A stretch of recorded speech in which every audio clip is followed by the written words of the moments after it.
Hello mga ka-parts, mga ka-viewers, welcome back to my YouTube channel. So karon guys, mayroon akong i-share sa inyo. So ang pababalik ni Mr. Gutin, no. So guys, mayroon akong i-share sa inyo which is yung water pump assembly na yung sasakyan, which is yung topic ko ngayon is about Ford Ranger Everest Raptor 2.0 engine.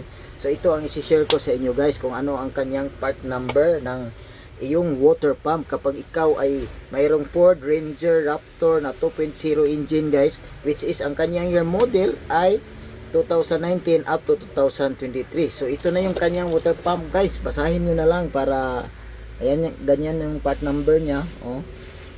Sana nabasa nyo yan. So yan, medyo malabo dito sa camera guys, medyo malabo yung ilaw natin. So sana nabasa nyo guys, at kung meron kang natutunan, please don't forget to subscribe to my YouTube channel, no? And click the notification bell para updated po kayo sa susunod kong video. Maraming salamat. God bless. Bye-bye.